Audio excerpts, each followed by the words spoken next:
The fire alarm shattered Mia's world at 2 a.m., but it was the man breaking down her door who changed it forever. She'd been crying for 3 hours, ever since she'd found the photos on her fiancé's phone. Brad, in bed with her sister, not once, not twice, dozens of times, spanning 6 months of family dinners and wedding planning and lies so thick she could choke on them. So when her apartment building's alarm screamed to life and smoke started seeping under her door, part of her thought, let it burn. But then the door exploded inward. And Ryder Cross, tech billionaire, insufferable neighbor, the man whose noise complaints had made her life hell for 8 months, stood in the wreckage wearing nothing but sweatpants and fury. "Move," he barked. "I'm not." He didn't wait, just scooped her up like she weighed nothing and ran. Through smoke, down 6 flights of stairs, into the rain-soaked street where sirens wailed and her building burned, and Mia realized she was wearing nothing but an oversized t-shirt and tear-stained humiliation. Ryder set her down, stepped back, and for one endless moment they just stared at each other. He was soaking wet, chest heaving, dark hair plastered to his forehead, and his eyes, God, his eyes were so dark and intense that Mia forgot how to breathe. "You okay?" he asked roughly. No, she was okay. Her fiancé had betrayed her. Her sister had betrayed her. Her home was burning. And she was standing in the rain with the one man in the building who'd made it clear he couldn't stand her. "I'm fine," she lied. "You're shaking." "It's raining." "It's shock." He shrugged off his jacket, how did he have a jacket now, and draped it over her shoulders. "The whole building's being evacuated. They're saying structural damage. No one goes back in for at least a week." A week? Mia's mind raced. She had nowhere to go. Brad's place wasn't an option. Her sister's, God, never again. Hotels were booked solid for some tech conference, and her savings account was already bleeding from wedding deposits she'd never get back. "I'll figure something out," she said. Ryder looked at her for a long moment. Then, "Come with me." "What?" "My penthouse, different building 2 blocks away. I have a guest room." Mia's laugh was hollow. "You hate me." "I hate your music at 3 a.m. and your habit of stomping in heels. I don't hate you." His jaw tightened. "And I'm not leaving you in the street." "Why would you help me?" Something flickered in his expression, something raw and complicated. "Because I know what it's like to lose everything in one night, and no one should go through that alone." The words hit her harder than they should have. She should refuse, should call someone, should do literally anything except go home with Ryder Cross, the man who'd complained about her existence for 8 months straight. But she was so tired of being strong. "Okay," she whispered. His penthouse was obscene. Floor-to-ceiling windows, minimalist furniture that probably cost more than her car, a view of the city that made her chest ache with how beautiful and indifferent it all was. "Guest rooms down the hall," Ryder said, moving toward the kitchen. "Bathrooms stocked, take whatever you need." Mia stood dripping on his marble floor, still wearing his jacket, still shaking. "Thank you." He paused, turned, and the look he gave her was so intense she felt branded by it. "Don't thank me yet." "Why not?" "Because you're about to realize you're stuck with someone who's terrible at small talk and worse at pretending everything's fine." He pulled out a bottle of whiskey, 2 glasses. Fair warning. Despite everything, the betrayal, the fire, the surreal nightmare of the last 4 hours, Mia almost smiled. "I'm pretty terrible at that too right now." "Good," he poured, slid a glass across the counter. "Then we'll be terrible together." The first night was the hardest. Mia couldn't sleep, couldn't stop seeing Brad's face when she'd confronted him, the casual cruelty in his shrug. "What did you expect? You're always working." She was available. Like Mia's dedication to her graphic design business was permission to destroy her. At 4 a.m., she gave up and wandered into the living room. Ryder was already there. sitting in the dark, laptop open, looking exhausted and too handsome for someone who just rescued a stranger from a burning building. "Can't sleep?" he asked without looking up. "Can you?" "Never could." He closed the laptop, studied her. "Want to talk about it?" "About what?" "Whatever had you crying before the fire started." Mia's throat tightened. "How did you?" "Thin walls, I heard you." His voice was gentle, devastating. "I almost knocked, but I figured you slammed the door in my face." "I probably would have." "So tell me now." And maybe it was the exhaustion. Maybe it was the fact that he'd literally carried her out of hell. Maybe it was because he was a stranger who somehow felt safer than anyone she actually knew. But Mia told him everything.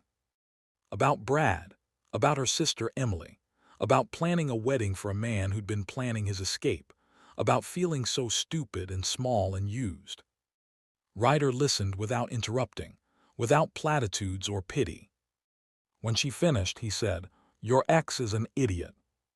He's a cheater." "That too, but mostly an idiot." Ryder leaned forward. "Because anyone who had you and chose someone else doesn't deserve either of you." The words hit like lightning. "You don't even know me," Mia whispered. "I know you play terrible pop music when you're happy. I know you pace when you're on client calls. I know you laugh at your own jokes and you're terrible at cooking because your smoke detector goes off twice a week." His eyes held hers. "I know more about you than I've known about anyone in years, and your ex was an idiot to lose you." Something in Mia's chest cracked open. "Why are you being nice to me?" "Because someone should be." He stood, moved closer, and for one heart-stopping moment she thought he might touch her. "Get some sleep, Mia. Tomorrow we'll figure out what comes next." But as he walked away, she realized she didn't want to figure it out alone. The next 3 days blurred together. Insurance calls, police reports, realizing everything she owned was either destroyed or contaminated by smoke. Ryder let her use his office, his phone, his credit card when she protested about ordering new clothes. "You'll pay me back," he said dismissively, "when your life isn't actively on fire." They fell into a rhythm. Coffee at dawn. He made it strong. She made it drinkable by adding too much cream. Work in separate rooms but somehow aware of each other's presence. Dinner together because it felt wrong to eat alone in a penthouse that could hold 50 people. And slowly, Mia started to notice things. The way Ryder's jaw tightened when his phone rang. How he worked 18-hour days but never seemed satisfied. The shadows under his eyes that suggested he hadn't slept well in months. "What are you running from?" she asked on day 4. Halfway through a bottle of wine neither of them remembered opening. "Who says I'm running?" "You work like you're trying to outrun something. You live in this gorgeous place alone, and you flinch every time someone mentions family." Mia tilted her head. "So what is it?" For a long moment, he didn't answer. "Then my brother died 2 years ago. Car accident, my fault." The words hung in the air like ghosts. "Ryder." "I was supposed to drive him home, but I had a meeting, some tech investor who wanted to fund my startup, so I sent him in an Uber instead." His voice was hollow. "The driver was drunk, ran a red light. My brother died instantly, and I built a billion-dollar empire on the guilt." Mia's heart shattered. "That's not your fault." "Isn't it? I chose business over family, just like your ex chose easy over real." He looked at her. "We're not that different, you and me. Both destroyed by people who should have cared more. The difference is you didn't destroy yourself. He destroyed me." "Did he, or did he just reveal what you already feared?" Ryder leaned closer. "That you're not enough. Not interesting enough, not beautiful enough, not worth staying for." The accuracy of it stole her breath. "How do you?" "Because I've felt it every day for 2 years." His voice cracked. "Like I'm not enough to make up for what I took from the world, so I work, and I work, and I pretend that if I'm successful enough it'll balance out, but it never does." Mia reached for his hand without thinking. He froze. "You're enough," she said quietly. "What happened to your brother was a tragedy, but it wasn't a verdict on your worth. You don't know that. I know that you saved me, that you let a stranger into your home, that you've been kinder to me in 4 days than my fiancé was in 2 years." She squeezed his fingers. "I know that's enough." Ryder stared at their joined hands. Then he pulled away. "You should get some sleep," he said roughly. "Big day tomorrow." "What's tomorrow?" "Insurance adjuster. Your apartment, I'm coming with you." "You don't have to." "I know," he stood, walked to the window, "but I'm going to anyway." And as Mia watched him, this complicated, damaged, impossibly generous man, she realized something terrifying. She was falling for him. The apartment was worse than she'd imagined. Water damage, smoke damage, her entire life reduced to soggy cardboard and melted memories. The adjuster said 6 weeks minimum before she could move back in, maybe longer. "I'll find a hotel," Mia said as they left. "Don't be ridiculous." "Ryder, I can't stay with you for 6 weeks." "Why not?" He stopped walking, turned to face her. "Give me one good reason." "Because I'm falling in love with you, and staying will only make it hurt more when this ends." "Because you've done enough," she said instead. "What if I don't want to stop?" Her heart seized. "What?" Ryder stepped closer, close enough that she could see the war in his eyes. "What if having you there makes my apartment feel less like a mausoleum?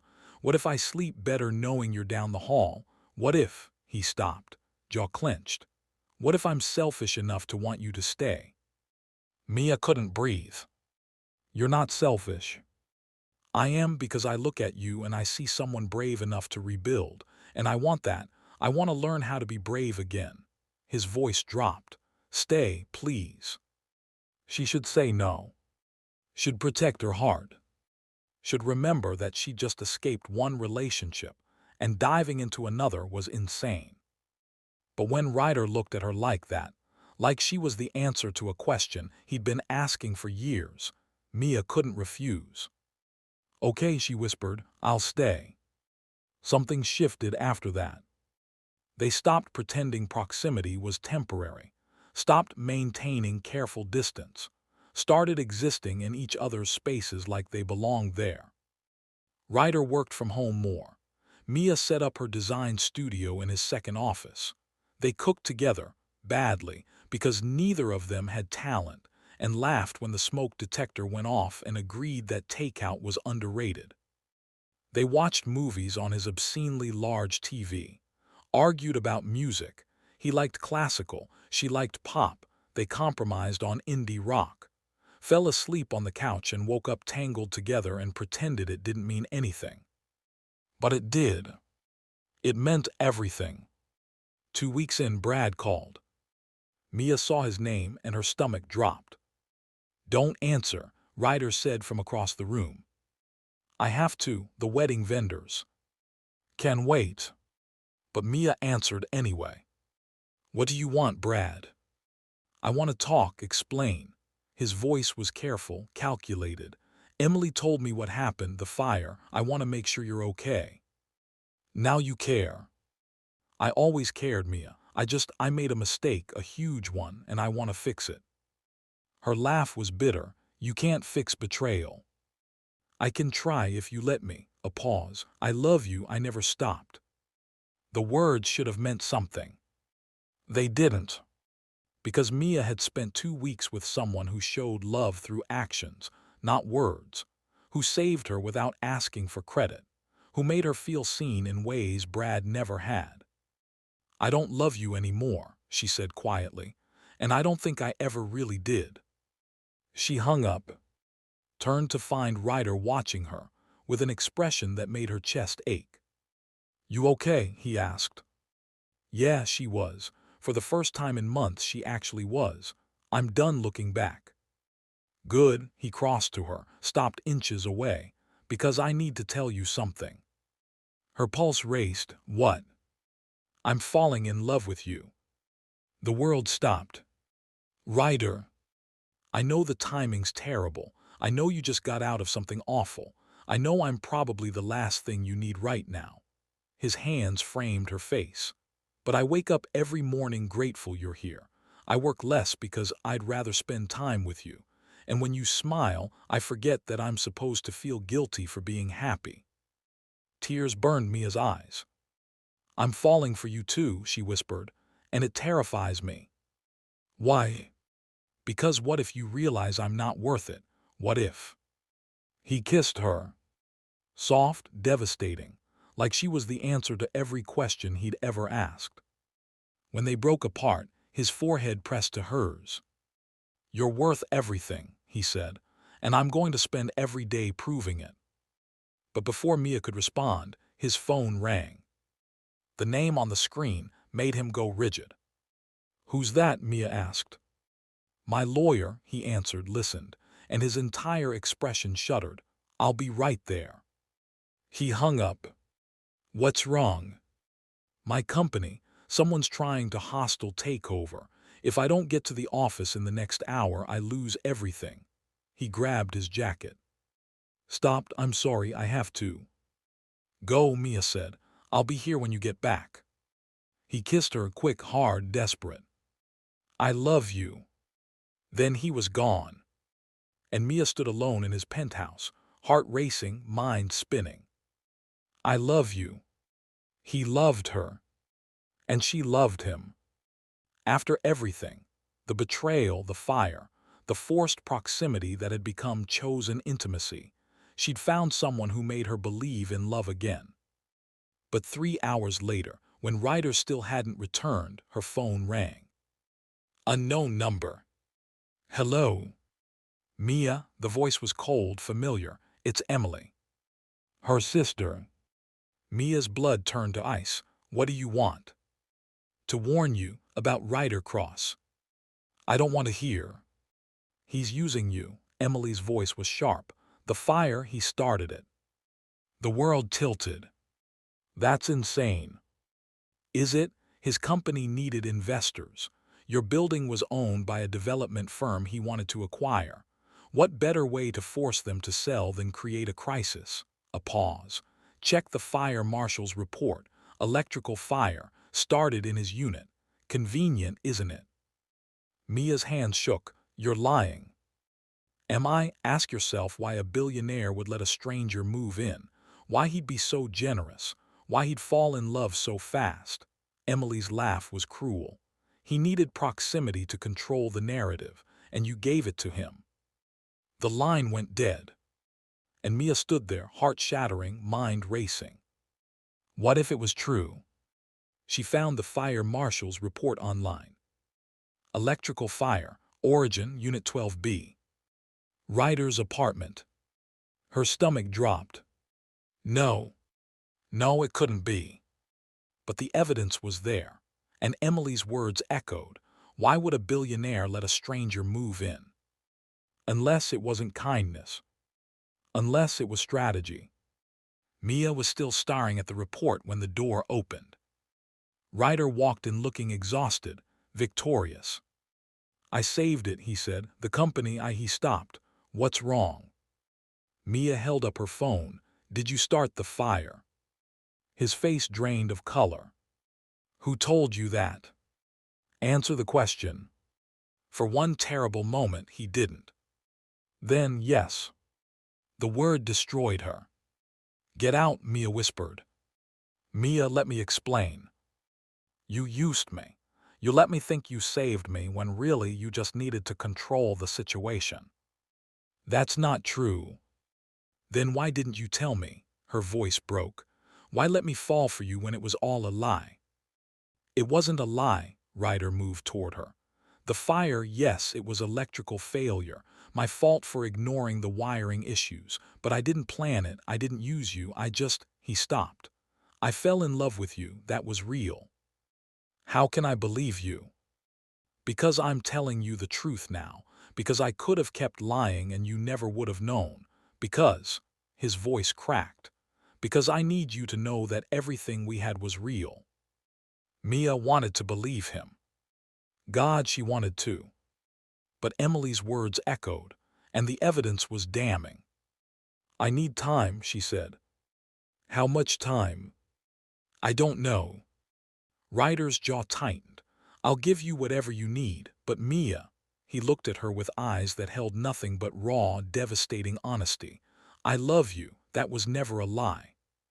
Then he left, and Mia collapsed onto the couch, sobbing, wondering how she'd gotten here again.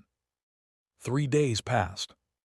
3 days of Mia staying in the penthouse, because she had nowhere else to go, while Ryder gave her space. He slept at his office, texted only once, whatever you decide, the apartment's yours as long as you need it. And Mia spiraled, looking at evidence, talking to the fire marshal, digging into Ryder's company, and finding nothing. No conspiracy, no takeover related to her building, just an overworked billionaire who'd ignored maintenance and an electrical system that had finally failed. Just an accident. Emily had lied. Of course she had. On day 4, Mia called her sister. Why, she demanded, why would you lie about Ryder? Emily's laugh was bitter. Because you don't deserve happy, not after you always got everything. The talent, the success, mom and dad's approval. A pause. I wanted you to hurt like I've been hurting. So you destroyed my relationship. I tried, looks like I failed. Emily hung up. And Mia sat there stunned. Her sister hadn't just betrayed her with Brad. She tried to sabotage her chance at real love. Mia grabbed her phone. Called Ryder. Come home, she said when he answered. Mia, please just come home. He was there in 20 minutes. Looking wrecked, hopeful, terrified. I'm sorry, Mia said. I should have trusted you, I should have. He crossed to her, pulled her into his arms. You had every reason not to trust me. No, I had every reason to trust you because you've never lied to me. You've only ever been honest, even when it hurt. She pulled back to look at him. I love you, and I'm done letting fear control me. Ryder's eyes went bright. You mean that? I mean that I want to stay, not because my apartment's destroyed, not because I'm afraid, but because you feel like home. She smiled through tears. If you'll have me. If I'll, he laughed, kissed her. Mia, I'd give you everything I have, the company, this place, everything. I don't want everything, I just want you. You have me, you've always had me. And as Ryder kissed her, slow and deep and full of promises, Mia realized. She'd lost everything in a fire, but she'd found everything in its aftermath.